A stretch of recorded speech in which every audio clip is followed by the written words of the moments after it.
Welcome to Sumita Roy's English classroom. This is Professor Sumita Roy, and today we have a video on language and literature, how both can be learned from a simple poem, a very interesting poem, The Rime of the Ancient Mariner by Samuel Taylor Coleridge. First, I will talk about some language aspects, and then I will talk about it from the literary point of view. The Rime of the Ancient Mariner is like a story, so you can use it for your storytelling. You can also read some very interesting lines from this poem. It's quite simple, except that in some places it uses the language which is old. It doesn't use the modern languages, but that is very, very rare.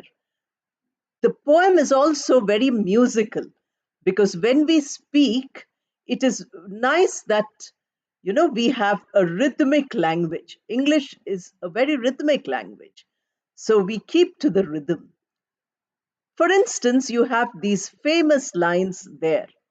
He prayeth best, who loveth best, all things both great and small. For the dear God who loveth us, he made and loveth all. Then there is the famous line, water, water, everywhere. All the boards did shrink.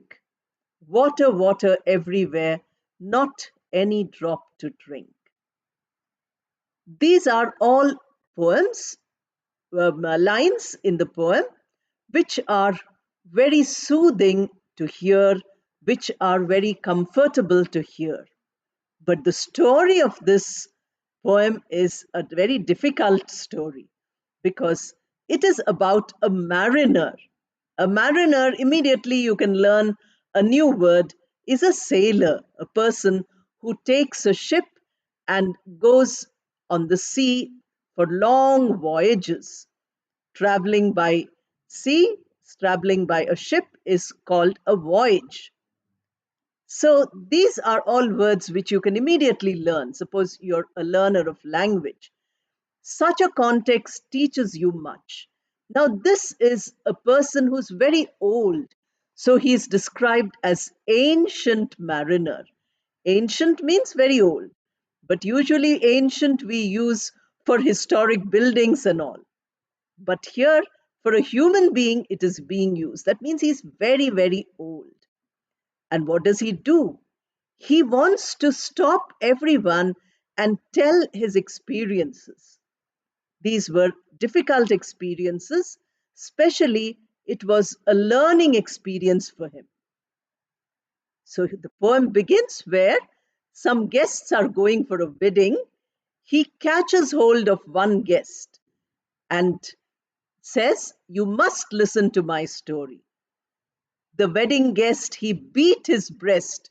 The wedding guest is saying, "Oh, I'm missing the feast. I'm missing the enjoyment of attending a wedding.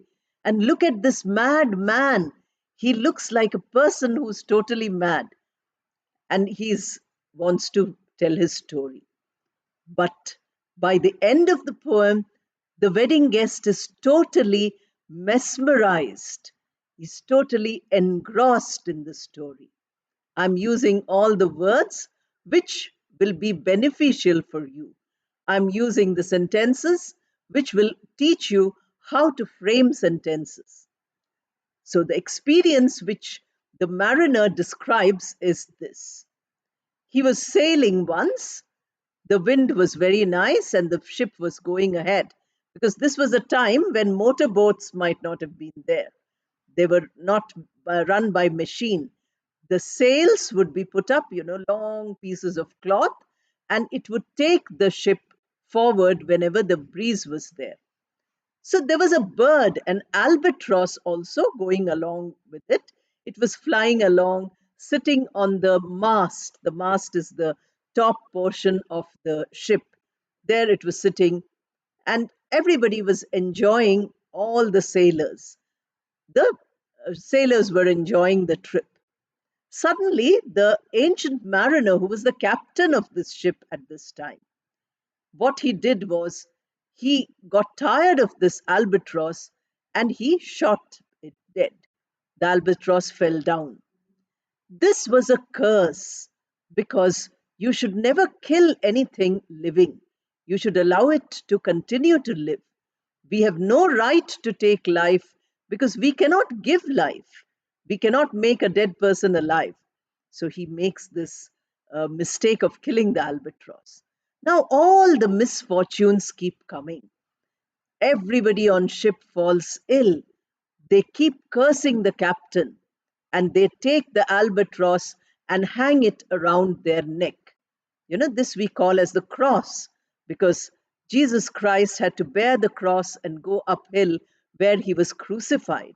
So, any trouble, any problem, any difficulty, we use the term cross. When we study English literature, we have to also know something about Christianity, which is wonderful to know about all religions. So here, the albatross becomes his cross, and all his sailors start dying one by one. He's left alone on the ship, in the sea where there is nothing. He can't see anything except water. The lines I told you, water, water everywhere. He cannot see anything else. And then what happens? He sees that far away there is only one ship, and there some spirits are there, something very frightening. He says it is life in death, death in life. He can see those. But he gets frightened. There is nobody to share his fears with. He feels sorry that he killed the albatross. This is called repentance. Repentance is the best way to wash away the sins. That is what religion tells us. So he repents. He says, "Oh, why did I kill the albatross?" But still, the curse is not lifted. Then he sees that all the, you know, ship is getting spoiled and there are water snakes everywhere. Now, the water snakes are something terrible. They are not beautiful like some creatures which are created. When you see a snake, immediately you feel some disgust or some fear. But the mariner is so eager for life, for some company of a living being, not only water and a ship, or those supernatural beings far away. He says that I love these fish, these water snakes, not fish. I started saying that I really love them. And that is where he says that he prayeth best who loveth best. He prays. Prayeth is the old form for praise. He prays best. Who can pray? Till now he couldn't pray because there was guilt on his conscience. Now he can pray. So he says that I pray, and as soon as I pray, I feel a great love for these snakes. Therefore, my prayer reaches God. Whether it is man or beast, it doesn't matter. If you love human beings or if you love God's creatures, all the things created in the world, the creatures which God has created. So, whatever you fall in love with, that is redeeming. That is where your repentance is accepted. Your saying sorry is accepted, and God allows this you to pray. So he says that I started praying at this point, and when he started praying, the albatross fell from the albatross which was hanging to his neck. Now it fell down. He was relieved of the curse. Slowly, all the people who were dead on his ship became alive, and then, with great joy, they returned to their country. After sailing safely, they returned to their country. But this was a great lesson to the uh, mariner. So the mariner says, from that day onwards, I had a spiritual experience. a spiritual awakening. And therefore, whoever I can catch, I tell them this story. He's now caught hold of the wedding guest. He's not allowing the wedding guest to go anywhere. He's holding on to him and compelling him to listen to the story. After hearing this story of the mariner's trauma and how he became a better human being, he was very arrogant first. Now, after praying, he became very humble. He became very God fearing. This is the experience which moves the wedding guest also. Then he loses interest. He says, "What will I attend a wedding when I have had such a wonderful experience?" So that is where it is a very long poem. Hundreds of lines are there. But if you ever get a chance to read it, you will find that your English will improve immensely because it's an interesting story. It's written in a very innovative style, and it is just something which you need to read in order to get the rhythm of the language. If you read poetry aloud, your voice box becomes clearer, your articulation improves. So, if you can find poetry, then read them aloud, slowly first, then at a greater speed. Real good speaking comes when you can recite the tongue twisters. I'll try to do that also sometime, much later in the videos. But at present, what I'm suggesting is that if you get a chance to read some poetry, read it loudly with the correct rhythm, the correct pattern. I gave you some poem of John Donne, Good Morrow. Try to find it online and read it. I gave you Robert Frost's Stopping by Woods. Their text is there, you don't have to find. Sarojini Naidu's Bangle Sellers, you don't have to find. These are there in the listening, mid level listening video. And when you come across them, you read them aloud, you find that your tongue is becoming more flexible. It is able to articulate better English.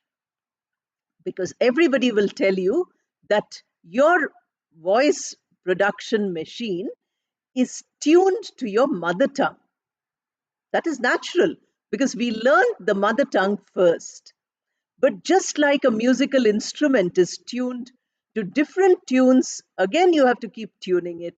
When we learn a new language, we need to tune it again. Our voice mechanism, our machine which allows us to speak, has to be tuned differently to different languages. Then we get the correct pronunciation, the correct articulation. That happens by reading poetry. That much for the language learners. Now, let me talk to the people who are interested in learning literature, who are students of literature, or who like literature, whose hobby is to read literature. Wordsworth and Coleridge were two friends. This poem is written by S.T. Coleridge in the 19th century when Romanticism was introduced into English literature. The founders of the Romantic movement in English literature were Wordsworth and Coleridge. They were very good friends. So they wanted to publish a book of poems together. This book of poems called the Lyrical Ballads. Lyrical means musical. Ballads is a poem which has a story. A poem which narrates a story is called a ballad. So Wordsworth said, let us bring out a book, Lyrical Ballads. He wrote an introduction to it. For literature students, that introduction is also very important because there he tells you, not in poetry, but in prose, he tells you about this new romantic movement and what they are going to do. So Wordsworth said that I will write about nature. And Coleridge said, okay, you write about nature, the world around, because Wordsworth was a pantheist. Pantheist is a term which is used for nature worshippers, a person who thinks that nature is God or God is nature. The trees and plants around us, the hills and mountains, the rivers, flowing rivers, the beautiful structures around us, that is God. Nature is God. Pantheism. So Wordsworth decided to do poetry on nature. Coleridge said, okay, if you are doing that, I will talk about the supernatural. The supernatural is something which is magical, which is miraculous, which is beyond our senses. This is what he did. So, one of the poems in the Lyrical Ballads is the Rime of the Ancient Mariner, where he tells the story of the mariner. Already, I have narrated the story to you in in the first part where I was talking about the language. So when we talk about the tradition which he is using, here he is using a tradition of a drama and a monologue. These are terms which are important for you because almost the entire poem is narrated by a single person, monologue. Mono means single, log is speak. So, monologue, dialogue, we say when two people are speaking. So, here is a monologue.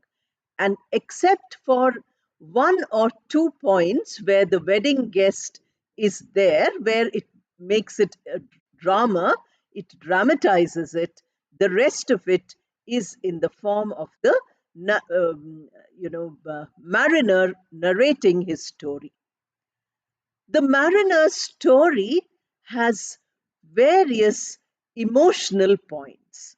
So, when you are talking about the story, you have to identify all the emotions that he uses. The first is the emotion of joy and excitement, an emotion of being successful in traveling. Sea voyage was dangerous. In the 19th century, it was a difficult thing, not like it is in the modern times. So, this was the first emotion he felt. Then you find that the emotion of self importance, that I'm great, I'm the captain. You can see his character in this. Arrogance, as I mentioned earlier while telling you the story for the language learners. So we have his arrogance. Then we have the compulsion to do wrong. This is there. The force which makes him do wrong, and that is kill the innocent bird. The bird was not doing anything, the bird was not harming them. So many of us might feel that desire to do wrong. Many people in the world prefer to do evil when they can do good. So this is what he felt at that point.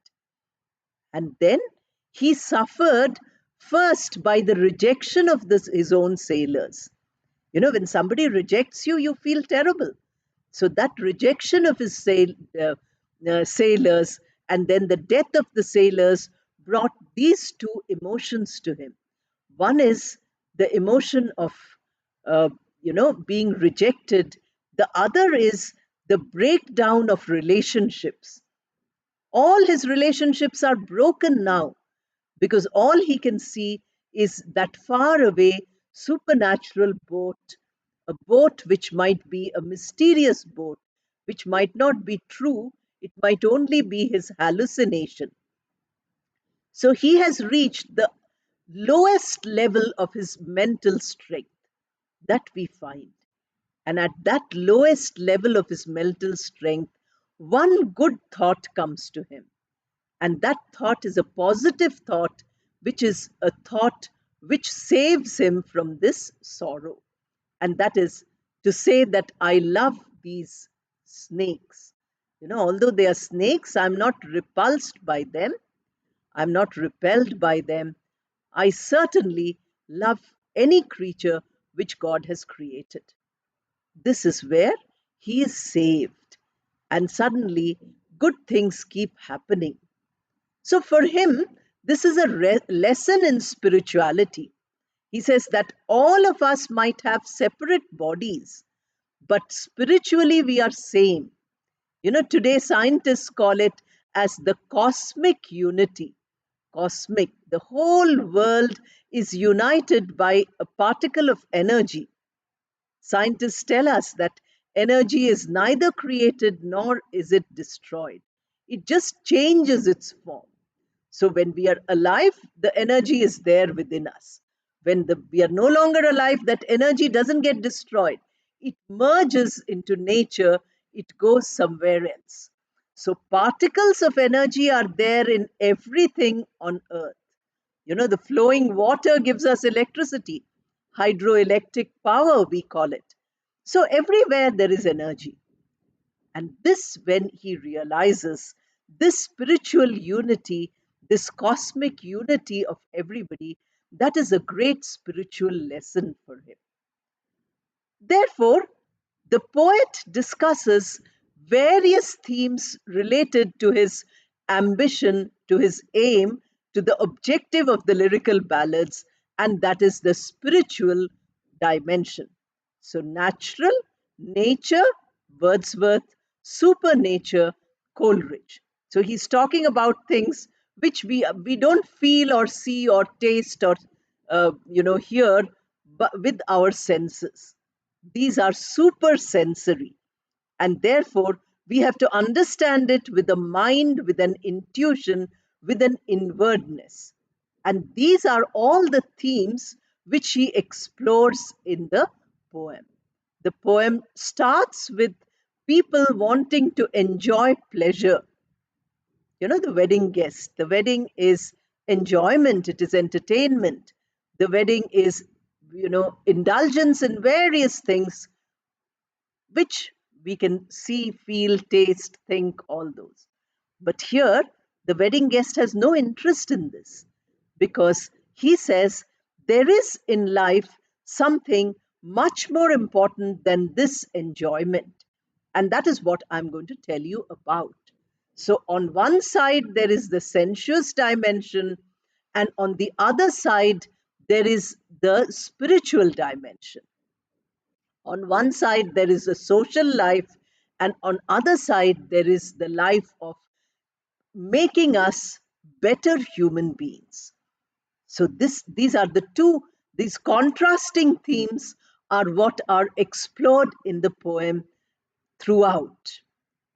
And then you have the lyrical excellence. I told you lyrical is musical. When I was talking to the language learners, I said that lyrical means musical. The lyre, it comes from the word lyre, Lyre, which was a musical instrument with strings. You had to play it like this. So if you go and search in Google, you will be able to see what a lyre looks like. So from the word lyre comes the word lyrical, musical. The poem is very musical. The cadence, the rhythm, the stanzas, as I told you already, it has hundreds of lines. And therefore, each stanza, each unit of poetry, as I have already told you many times, and literature students know, it is a stanza pattern.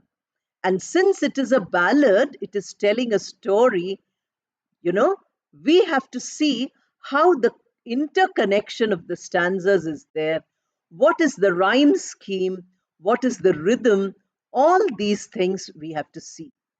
Where the stanzas become slightly prosaic because he's describing something very frightening, where the stanzas become very lyrical because he is describing emotions. These things, when you note, you will enjoy the structure of the poem. Usually, when you read the poem, you should analyze the title, Rime of the Ancient Mariner. The word is spelt as rhyme, not Rhyme, it is spelt as Rime. Rime of the Ancient Mariner. So the protagonist is introduced in the title itself, and it is a story of the ancient mariner which is put in the rhyming form, the ballad form. And then you have to analyze the structure of the poem, which I have explained to you. Then you also have to look at the character of these two people. One is the wedding guest, very small character sketches there, not much. But the mariner's character I gave you in greater detail. You have to talk about that also. Then you have to assess this poem as a contribution to the movement of Romanticism, British Romanticism. This was a great contribution to British Romanticism. And for that, we need to know the features of the Romantic movement. I won't do it now because that'll make the video very long. I will do a separate video on British Romanticism. This will be interesting for the students of literature. For those of you who are not students of literature, but you still like literature, and for others, if they just listen to these videos where the subject might not interest them, but there is language in it. I'm putting everything into the English language, and therefore you can also listen to the video and learn the language part of it. That becomes very important. So, tracing uh, you know, the romantic element, the elements of romanticism in the poem is an important aspect of this. And then you also have to say that what is the poem about? Aristotle gave us two definitions of literature. One is where it is aesthetic, beautiful, lyrical, I told you, aesthetic beauty is there. And the other is didactic, that is moral, that the text or the poem you're reading or the novel you're reading has some moral lesson also. This moral lesson you need to understand, you need to follow if it has both. Some texts might have only the lyrical, the aesthetic element. It might not have both. So aesthetic element is there, very beautiful, great literary piece. But here you have a moral lesson, and that is the moral lesson is the most important part because that was how Romanticism was. We have to keep that in mind that both Wordsworth and Coleridge were talking about improving the human situation, improving the individual human being. And therefore, Coleridge is telling us that the transformation of the ancient mariner from a very harsh, very cruel, and very insensitive human being into a person who has realized that every part of God's creation is to be revered, is to be venerated. That is important. Once we do that, then the moral of the story, the moral of the poem becomes clear to us. So, these are some of the areas in which, if you're a student, you may be questioned. And you have to read the poem in its original at least 5 to 10 times if you're going to appear for an examination in this. Rime of the Ancient Mariner, somebody suggested in the comments. Maybe it's a prescribed text because at various levels, this is very often prescribed. So, for those of you who are reading it as a text, your teachers will tell you much, much more than this. I have only given you what we call as the tip of the iceberg, a little about it, just to make you feel interested. Those of you who are interested, not literature students alone, can read the entire poem. It's available online, and you will be able to read so much about Coleridge too. I did not tell you anything about Coleridge except that he and Wordsworth were friends. Together they brought out a book, Lyrical Ballads, and together they ushered in the movement of Romanticism into British literature in the 19th century. So that should be enough for today. I hope the language learners will learn enough language from this video. Look at all the grammatical structures, look at the words, the vocabulary, look at the pronunciation. These are important. Also, those aspects of language which I discussed in the beginning, storytelling, for instance, those will be useful for you. For the others, the literary part, if you're interested, you hear, or you can watch the first 15 minutes or so, and then, you can watch this later when you have read the poem. Even if you're only a language learner and you've read the poem, you will enjoy the second part of the video also. Then you can see the whole video once more. Or before starting the video, read the poem and then see the video once or more than once. For those of you who are doing literature, maybe you will refer to the video whenever you require to have a summary of that. Just before your exam, if you need a short summary, you can always come back to this video and that will help you. Thank you and all the best.